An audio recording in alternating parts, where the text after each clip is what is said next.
Okay, I will now call this meeting of the BioGRID Joint Board of Management to order at 9 a.m. We'll start with the territorial acknowledgement. In the spirit of reconciliation, we acknowledge with respect the history and living culture of the Anishinaabe, the people of the three fires known as Ojibwe, Odawa, and Potawatomi Nation, who have inhabited this land from time immemorial. We recognize that these lands are the territories of the Chippewas of Saugeen and the Chippewas of Nawash, collectively known as the Saugeen Ojibwe Nation, the keepers of this land. Georgian Bluffs is located on lands encompassed by treaties 45.5, 67, 72, 82, and 93. We reflect on our role as treaty people and the need to live in respect and peace and show respect to the First Peoples who inhabit these lands and waters. Moving on to approval of the agenda. Are there any additions to the agenda to start with? Mayor Mackey. Thank you, Chair Carlton. Just under new business, Township of Chatsworth would like to commence a discussion about divesting ourselves of our 50% ownership in the biodigester lagoon site. Okay, so noted. Any other additions? Okay, seeing none, could I have a mover and a seconder that the agenda be approved as amended? Deputy Mayor McKay, Mayor Mackey, all in favor? That is carried. Are there any declarations of pecuniary interest? Seeing none, you may declare at any time if one should arise. Minutes of our previous meeting, the recommendation is that the minutes of the BioGRID Joint Board of Management meeting held on July 7th, 2025 be adopted. Could I have a mover and a seconder, please? Deputy Mayor Pringle, Mayor Mackey, is there any discussion on those minutes? Just wondering, Mr. Grady was talking to me a couple of days ago. Just wondering, did we make any progress or did we do anything on his request? So I think that's part of one of the reports coming back about the pricing. So it is on today's agenda later in the day. Okay. Okay. There's no other discussion. I will call the vote. All in favor? That is carried. We have no delegations, no correspondence. Staff reports about partial decommissioning of the biodigester and lagoon analysis.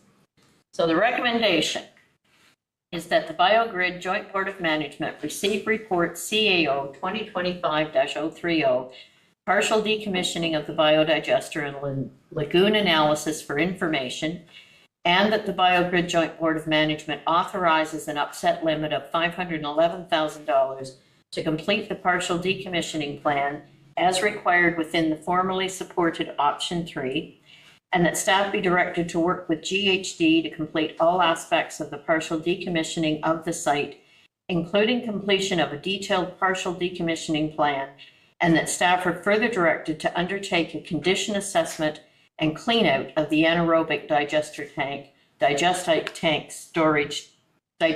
storage tank 1 and digestate storage tank 2 to determine their current condition for use as storage to an upset limit of $35,403, and that the lagoon's maintenance works described herein, totaling $16,791.19, be completed, and that staff continue to work with Saugeen Agricorp to finalize an operating agreement for rental of the anaerobic digester tank, digestate storage tank 1 and digestate storage tank 2 for an initial 3-year term, and that all future actions and required reporting be presented to the Joint Board for ratification.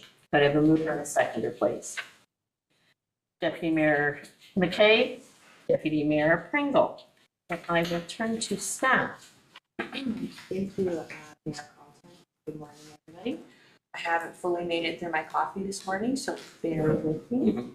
Over the past couple months, Sam and I have become what I'll classify as overly familiar with digesters and storage tanks and the partial decommissioning process. So the 2 reports you see before you today are a culmination of the last couple of months of work that we've been undertaking on behalf of the board. So this first report that we'll consider here today is an extension of our July conversations regarding the partial decommissioning of the biodigester site.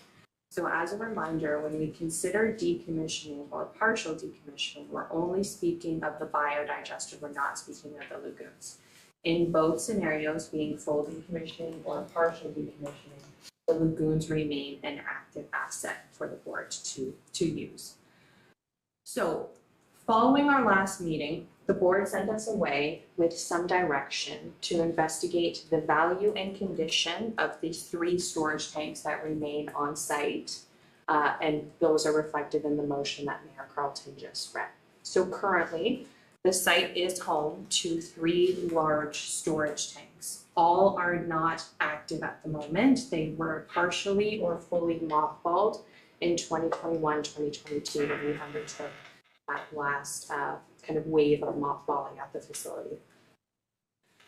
In total, the board has about 7,664 cubic meters of storage that can be used in a variety of different ways, but the way that we've best identified to use these storage solutions is through strict storage material. And we have some expressed interest from Saugeen Agriport to use that storage on an exclusive basis through a rental agreement with Oregon and Trust Townships.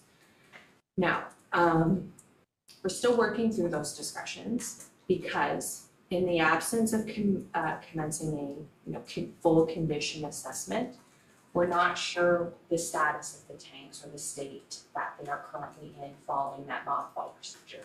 So we know generally they're full of a little bit of rainwater and they're full of some material as part of that mothballing procedure that I described a few years ago. But we don't know if there's any cracks that have occurred since that last mothballing procedure. And that's our biggest hesitation to formalize a storage agreement at this point until we can guarantee the state of those tanks for their use. So as part of the recommendation before you here today, you'll see that we are recommending a condition assessment of the tanks and a full clean out of the tanks. And that way we can ascertain exactly what we're dealing with and exactly what we can offer Saugeen Agriport as a storage solution. On top of that, at our last meeting, we also discussed a condition assessment of the lagoons. Now, I know the board was not in favor of that, so we have done some work with Aqua to identify an alternative solution. So simply just some maintenance of the lagoons to ensure we also know what we're dealing with there because they haven't been cleaned up for some time. So we anticipate that there's some sludge that's built up. In the storage solution through Saugeen Agriport, the joint townships would not retain any of the storage tanks for backup storage. We will work in a clause into an operating agreement that says, in the event the lagoon fails, we give you so much notice and then we have access to a tank or 2 tanks. But as of right now, and you'll see this in the subsequent report, the lagoons are only operating at a 35% capacity. So we know we have a lot of storage space available within that asset that we're not actively using. So as of right now, we don't need the tanks, but Saugeen Agra has an interest in them. So we are recommending that the lagoons be first partially cleaned, being the burn cleaning, the removal of the vegetation, and that we complete a sonar survey, which Aqua describes to me as a tool that can tell you how much sludge you have in your lagoons. So we can know if we're actually operating at the 35% capacity or if the sludge is taking up a part of that 35% capacity. So we can start filling more material and start generating more revenue. All of that can happen alongside the partial decommissioning process that was selected by the board and joint councils following our last discussion. So the partial decommissioning process, as a reminder, it's kind of a midway step between full-blown operations and full decommissioning. So following completion of the fully detailed plan, the partial decommissioning plan, we'll know exactly what assets will remain and what assets will be removed. only the assets that are causing kind of large environmental harm will be removed. The others will simply be closed. So when we think about demolition, all of the buildings may not be demolished, some may remain. Long-winded explanation of everything you see in that report. I'm open to any questions. Thank you. Any questions? Go ahead, So Jerry. you say, some of the buildings might not be taken down. Are you gonna use them for anything, or are they just gonna sit there and deteriorate over the, They'll just sit there. just sit there? And reason for not taking down the buildings, or Cost savings. maybe in the future you're gonna cost you anyway. Correct. Which buildings are We to? don't know yet.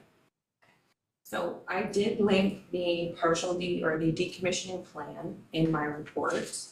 And if you turn your attention to page 19 of that report, it kind of goes through the demolition activities and assumptions that were made to generate that report. So if you look at selective demolition, it's called, some of the interior infrastructure and abandonment of non-critical below-grade utilities. So some concrete structures will remain, some foundations, and some buildings will remain in place, stabilized and secured. But until we are on site, we can actually see what we're dealing with, meaning, looking underground, seeing what state the underground piping's in, et cetera. We don't know the full extent of what needs to be removed. And that's why the initial pricing was provided as a gauge until that full-scale plan is developed and presented to the board. Go ahead, Scott. Well, first of all, thank you for the report. It was very in-depth. I guess there's been questions asked before about the type of material that were in the tanks and whether or not that material could go into the lagoon. So reading that tanks 1 and 2 were fully drained and now it's just rainwater, or they were filled up to a certain level with lagoon liquid, those tanks should be able to be drained back into the lagoon. Am I correct in that? Yes, you are correct. Our site operators are under the same assumption, but again, we won't know until we look inside them. Yep, Can I carry on. continue? In the report, it mentions that the lagoons were last dredged, or the sludge was taken out in 2021. Mhm. You know, prior to that, how often they had been sludge had been removed? I think I remember back shortly after the agreement was signed, they needed to be cleaned out, but I'm just wondering if we have any history on, the number of years typically that they need to be, or that sludge needs to be removed. I'm looking it up. Sam sent it to me, and that's what I'm I want to say it was like on a 4-year basis, 2010, 2014, 2018, and then part of the entire mothball procedure in 2021, I think. That sounds right, Sam. But let the treasurer know. And where does that sludge then go? I believe it's taken off-site and disposed of. Okay.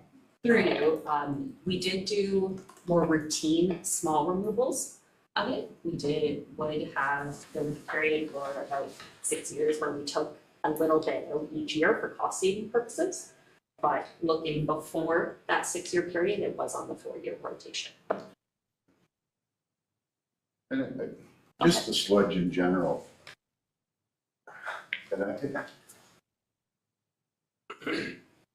well, mainly it's been water going into lagoons from the Sunset Strip, which is primarily liquid. There's not a lot of the sludge material. What's causing the buildup of the sludge in the lagoons? Is that just a naturally occurring situation, or?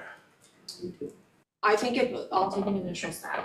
Again, we've been sharing this knowledge for so long. I think it's a combination of a couple things. So, when I was speaking with Aqua, they did suggest that potentially following clean out of the lagoons, it may identify some upgrades required to the internal aeration system. So it may be that there are some upgrades required internally within the lagoons, and we may come across those as we're going through the cleanup process. Yeah. I was just gonna add, it is also the natural, if some of the material that is being disposed is considered dirty, where it's been, something else has been added other than your normal waste, whatever, they will fall, and that's what partially causes the sludge. And then with the combination of the aeration, if it's not properly moving it, then it further causes it to sludge and just fall to the bottom.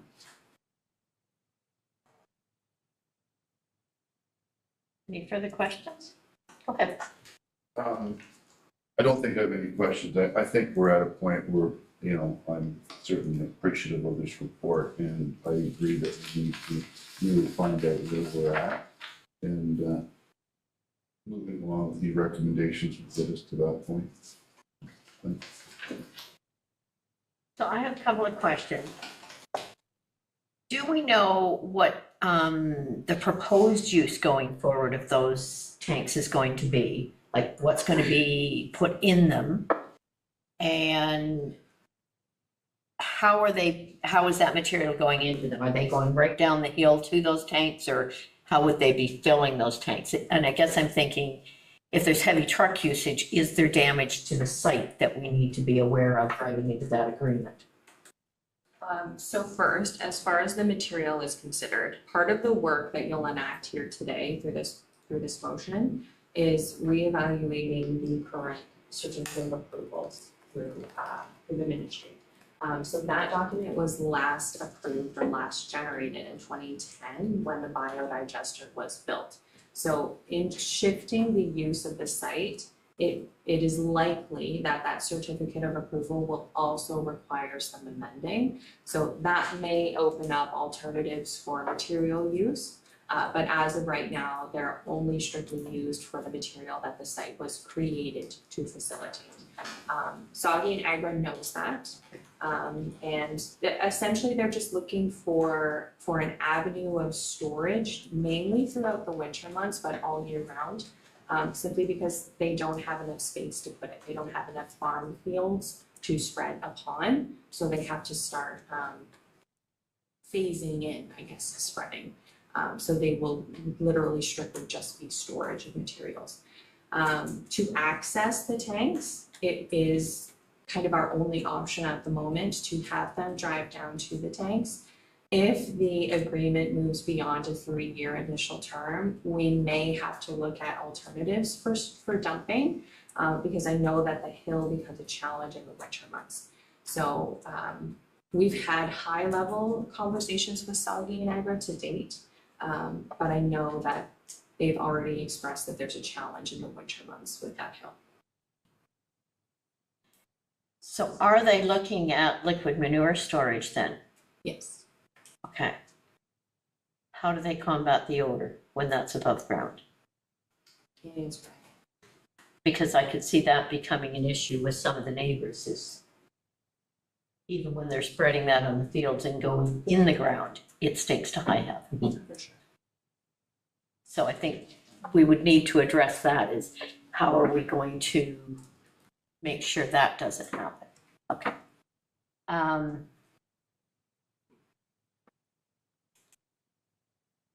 So I was wondering if the contents would be affected by rainwater. No, they wouldn't, not if that's what it is. Okay.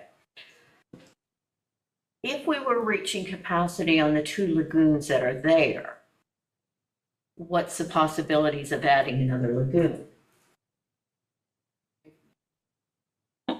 I would absolutely have to take that away and do some more thinking. That was just one that occurred to me, that if we're looking at reaching capacity on what's there, is there potential to add another one? I don't think we're anywhere near that capacity at this point, but if that site were to get used more in the future, if nobody can spread on fields, then there is going to be more potential for use there. Okay, that's answered all my questions. So if no one else has any questions or comments to make, I will call the vote. All in favor? That has carried. Okay, next item is, we have, 8.2, lagoon capacity and break-even analysis. Recommendation that the BioGRID Joint Board of Management receive report COR 2025-041 lagoon capacity and break-even analysis for information, and whereas it is financially prudent to the operations of the lagoon's infrastructure, that the BioGRID Joint Board of Management approve tipping fees of $15.83 per liter for both residential and commercial waste. Could I have a mover and a seconder, please? Deputy Mayor McKay. Deputy Mayor Pringle. Any discussion or questions? Because I think we somewhat lumped some of that in. Sam, I'll go to you. Sorry, that's a thought coming there. If I may, if we could make the minor administrative change to be $15.18. That was a typo per cubic meter. I appreciate it, Board. Many of these reports do overlap here, so I'm just going to highlight some of the differences that is within this report. We've provided a full 2023-2024 consumption, and this is record of where the material has been coming from that has been disposed. We also have 2025 to date with the last consumption as of July. Much of the material that is currently being disposed is generated from Sunset Strip, with the residential making a very small part of that disposal consumption. When we're looking at the annual rated capacity pursuant to your certificate of approval, we have been averaging approximately 35% has been disposed in there. However, we don't know that that annual capacity is what the site can actually accommodate due to a potential buildup of sludge, due to its potential operating. We don't know what went into deriving that annual capacity back in 2010. So there is some uncertainty around that annual capacity number and how reliable the 57.5 that you're allowed per day is. When looking at rates, if we were to keep the same mentality that the board had approved back in November of 2018, being a no more than 5% CPI, or no more than 5% until we catch up to missed CPI, the rates are included here, keeping the same fee structure. However, when we were looking at what other wastewater treatment plants did, we identified biodigester fees are much lower than our comparators.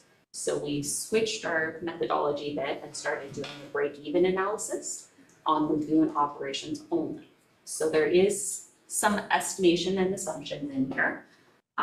The first being that the annual operating expenditures of lagoon-only operations would be approximately $159,300 each year.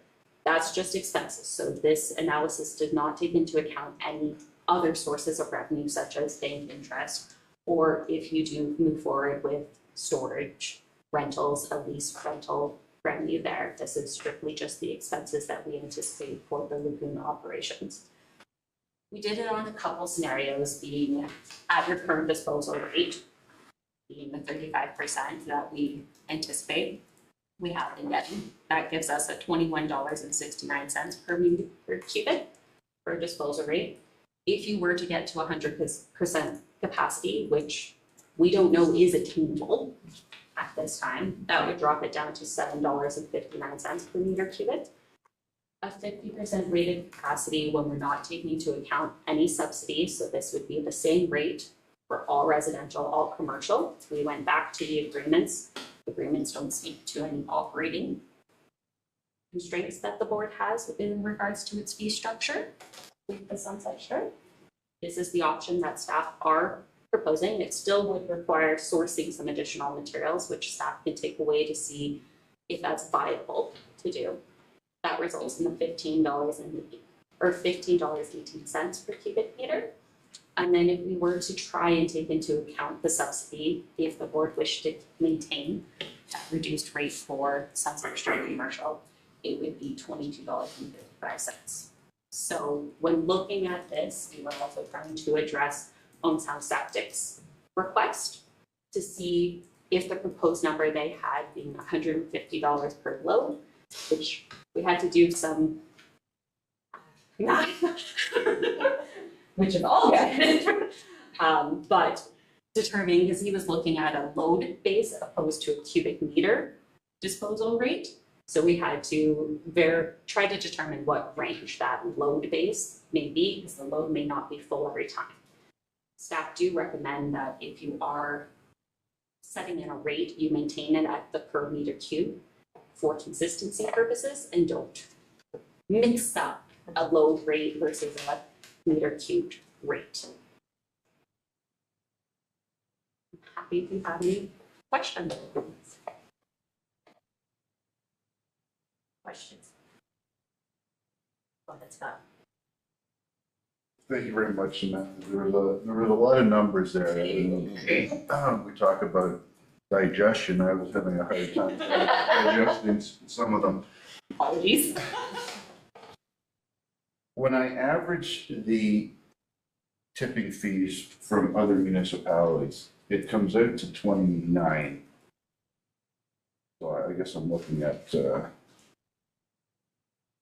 page was it, where we had Blue Mountain, Zone Sound, so the Bruce, It's page 6 here, Becky.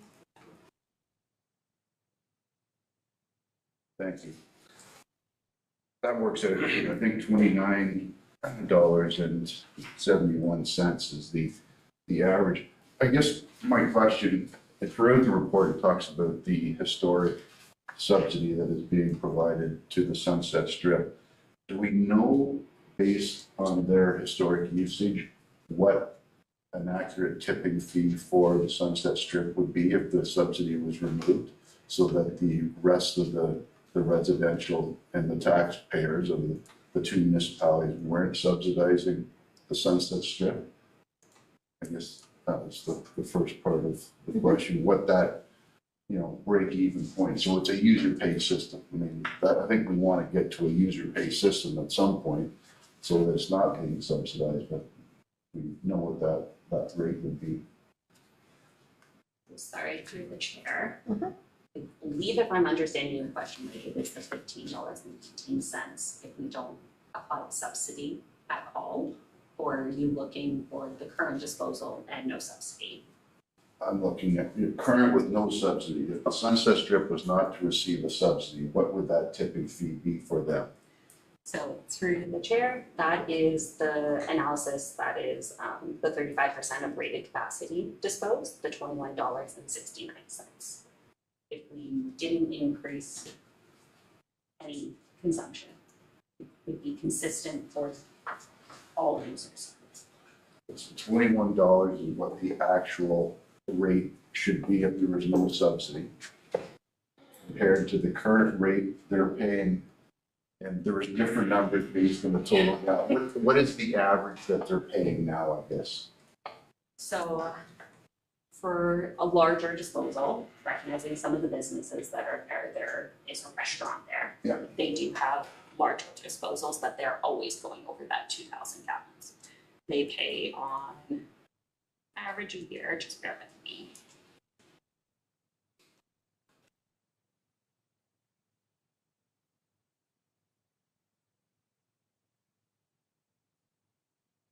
About 24,000 currently for the larger disposal. Your smaller ones, they don't always dispose every single month. They tend to be every 2 months, that they're paying closer to $850 a year with the current rates. So we would know what the number of gallons that is coming in from a larger restaurant. Yeah, I see Own Sound is $25 a cube. So if they were on city, on the other side of town, that same restaurant paying city rates would be paying at 25. So they're paying about half on this side of town. And they'd also be paying for water on the other side of town. So there's a huge disparity in my mind, and Mhm. certainly an opportunity that to increase those rates to a reasonable amount so that the taxpayer is not subsidizing an individual business. I'm not sure what looking at these old historic agreements looks like, Madam Chair, but I think it's time to do so. So, thank you. If I to address the kind of historical agreements, we did pull every single agreement that has ever existed on site of the biodigester and combed through each. And the agreements that the Sunset Strip businesses entered into with the joint townships upon creation of the biodigester are strictly capital in nature, meaning they provided a capital contribution to development of the biodigester site, not to the actual lagoons. So there is no language spoken to as to, a restriction on tipping fees or restriction on increases. And now that the biodigester is, for lack of a better word, no longer, it does present an opportunity to pivot our tipping fees to reflect the actual use of the facility. When did those agreements date back to? Like the lagoons were created in 1975, so 50 years ago. Is that when those agreements started or not until 2010 with the biodigester? 2010, 2009. Okay, so the year before. So if I may just provide a little bit more context, I hear what you're saying, Mayor Mackey.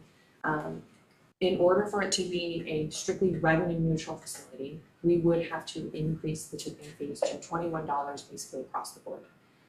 In recognizing the existing fees and how long we've held them, we attempted to identify a halfway point.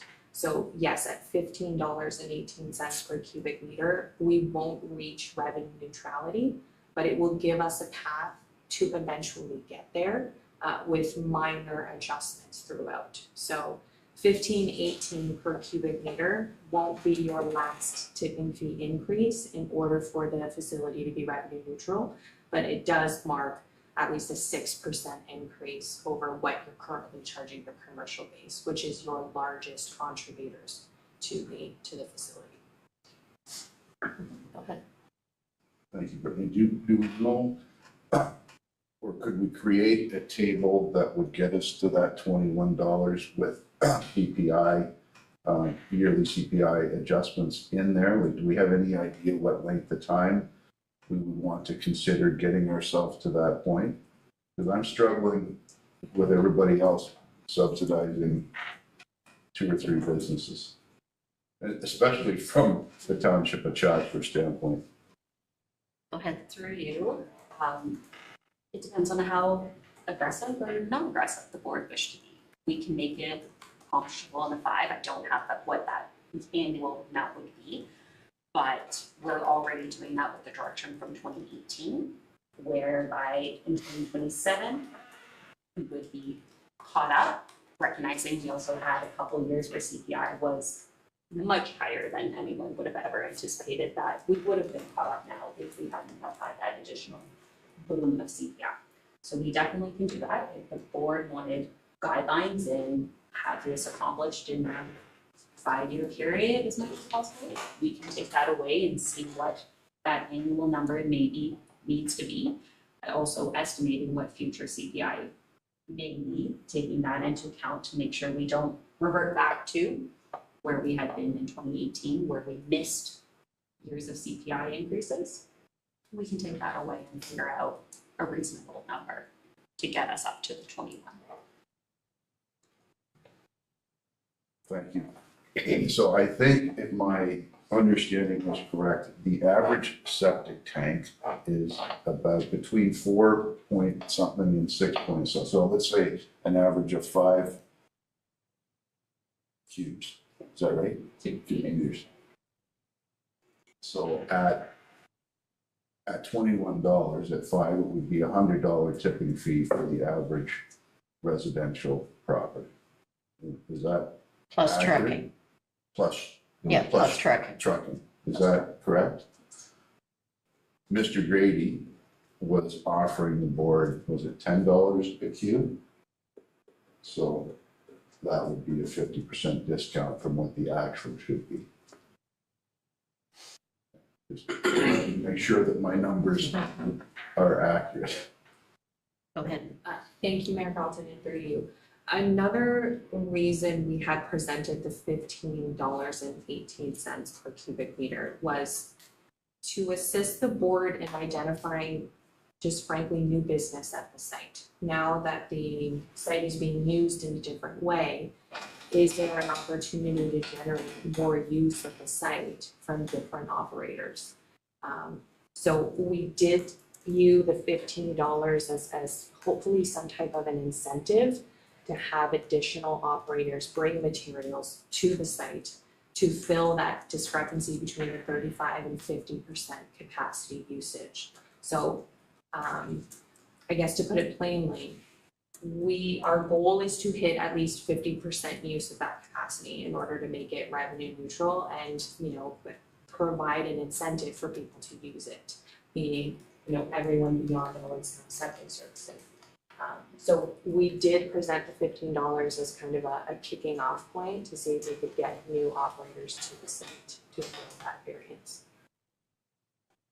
So the other part of this that's maybe not in the calculation yet is revenue from rental of those storage tanks. Correct. So that would help offset as well. Sorry. You go ahead and then we'll go. So through you, part of the reason we weren't taking into account any of that potential revenue was to help offset some of the anticipated costs for decommissioning, at least in the first few years.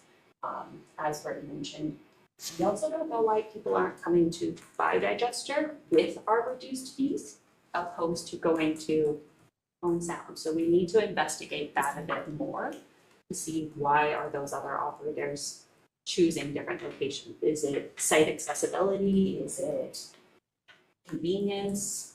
What's causing that? So we know we need to figure that out. Thank you, Madam Chair. When we talk about revenue neutral, is that still including the contributions from the two municipalities? So that would be the contributions being reduced to zero without any capital. Straight. Okay. Through you, that would be a $0 operating. We would likely ask that the two joint councils do contribute some for capital purposes, but this would be completely operating purposes, would be zero control. Any recommendation on what capital contributions would be yearly?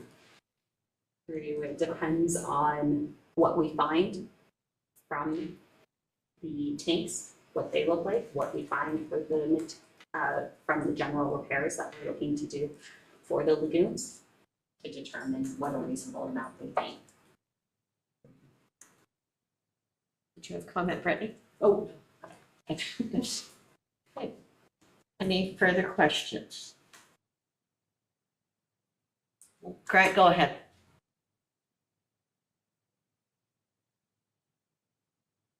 Thanks, Mayor Carlton. Yeah, again, I guess for myself, I definitely support everything that Mayor Mackey is making suggestion on and being, getting to be neutral and no cost for us or capital side of things. But for me right now, I guess it is, we got 1,000 other questions ahead of that before we can get to that point to know where we're at with all the things we need to do to the lagoons just to make sure they're up to, what standards we need them to be at.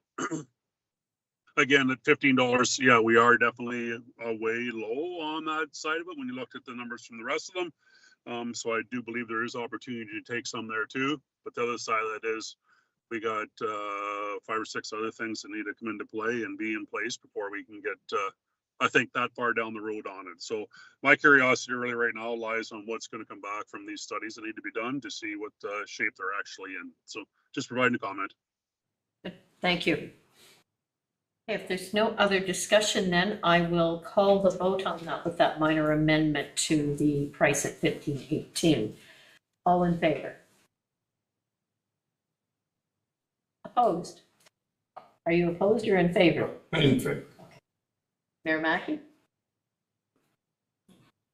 I guess it's I guess it's a starting point. Yeah. I guess I'm not convinced that 15, 18 is a big enough jump.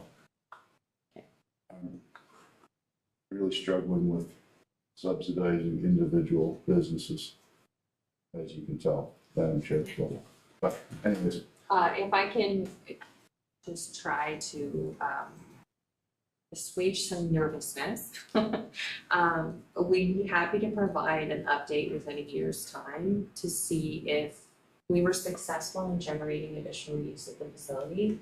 I mean, I think if we're going to hit a 50% capacity point, it's not going to happen within the next year. It will likely take at least a couple, but we're happy to provide a progress report when we look at the 2027 fees to see if there's further adjustments needed.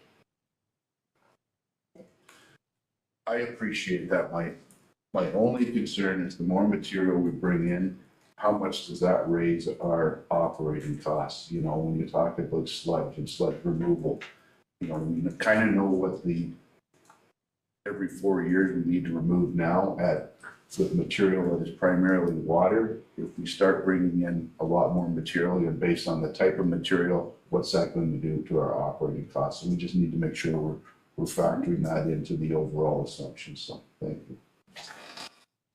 I'm looking at the clerk. Do I need to call that vote again, or do we have that? Through Mayor Carlton, it did, Did pass? two in favor, and, Yeah, okay. for the record. Thank you. So we have no unfinished business. New business, I will turn to Mayor Mackey. Thank you, Chair Carlton. And first, I should have at the start of the meeting, I'd like to publicly introduce our new CAO, Rachel Anstead, to the Township of Chatsworth. We've been working with Rachel since July, and she's just getting her feet wet on a variety of matters, this being certainly one of them, but she's a quick study, so we're glad to have her with us. Yes, thank you for being here today. Thank you for having me. And everyone knows our treasurer, Cash Desai. Everybody knows Been around the block for a while, not necessarily in the treasurer's role, but we are glad to have him with us also. I guess our council, and when they get a hold of these reports, I'm sure there's going to be a lot more questions asked. But our council has questioned and continues to question why we're involved with in going forward with the lagoons. When, you know, when the report talks about the number of or the amount of material that is being brought to the lagoon from Chatsworth, it's roughly 4 or 5 septic tanks a year for a contribution of $86,000 to $100,000. So that's a lot of money per septic tank that we're paying right now. This isn't new. You know, our struggle from our municipality with subsidizing the Sunset Strip for 15 years now continues. But going forward, we just don't see whether, or the need to be partners, you know, in the lagoon. We just don't see the value for our municipality. So we would like to start discussions, and I'm not sure how this would commence, but probably at a senior staff level on what it would look like for Chatsworth to sell their 50% ownership to, whether it be Georgian Bluffs, whether it be an outside agency or outside municipality, but someone other than the Township of Chatsworth. So I just wanted to start the discussion. My council wanted us to start the discussion. Not sure what the next step should be. Probably an evaluation of the facility would be something we need to look at. There was one done, I think, in 2020 or 2021, valued the property around $2 million. I think that would be the value of it, but there would have to be steps taken to, if we were going to remove ourselves or sell our interests in the property. And we'd just like to start that discussion, I guess. Thank you. Okay. I would comment on, with the Sunset Strip, as long as that biodigester was operating, what was being subsidized there was being offset with revenue from there when we were actually generating energy. So probably it's only in the last few years since everything totally shut down that there's been more subsidization of that.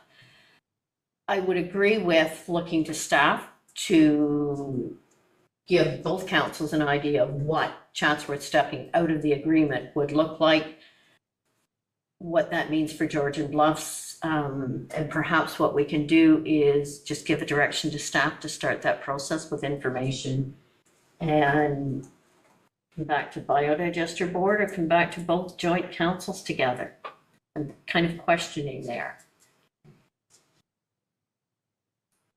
Go ahead, Brittany. I will turn to my clerk. Stop me if you think I'm offside. I would suggest this is likely a best conversation to be had at the respective council tables, considering the joint townships have ownership rather than, operating responsibility that the board has. So I would suggest that the probable best next step is to have the township of Chatsworth formalize that intent via a motion that we can then present to our council, being the township of Georgian Bluffs, to commence those negotiations. Great. And I just look towards you, Rachel. Yep, I think that's, through the mayor, I think that's a great approach, and certainly we can work with that with Chatsworth.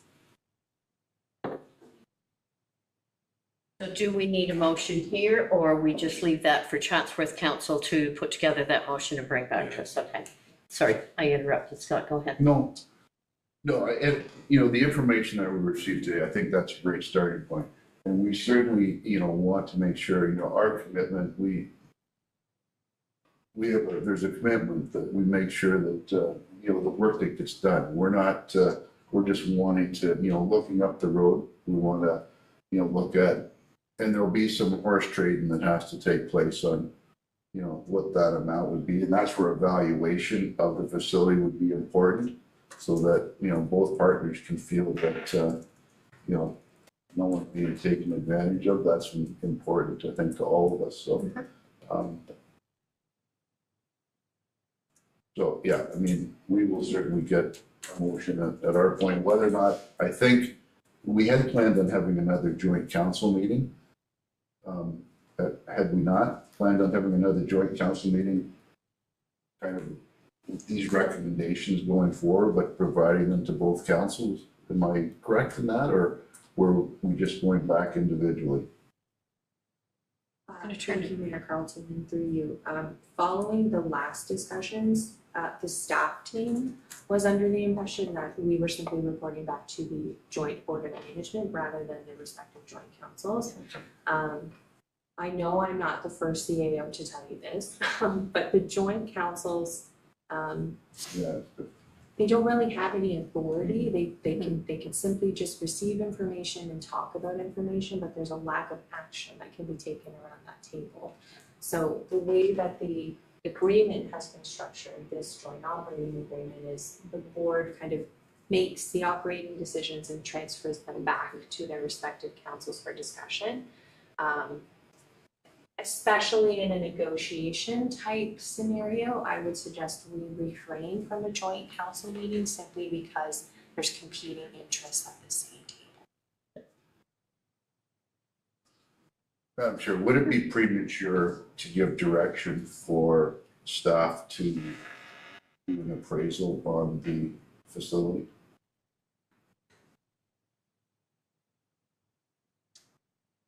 I would tend to think our starting point should be with the motion from Chatsworth to Georgian Bluffs first. And then that would lead to the appraisal of the site as it is currently being done. I would tend to agree. With that being said, I will find formal appraisal for at least a start. Thank you. Any other comments or questions? Seeing none, we have no closed session. Date of the next regular meeting to be determined by the board to review the 2024 draft financial statements and discuss the 2026 operating plan. So the recommendation is that the meeting be adjourned at 9:50 a.m. Could I have a mover and a second, please? Deputy Mayor Mayor Mackey, Deputy Mayor McKay, my apologies. All in favor? That is carried. Right.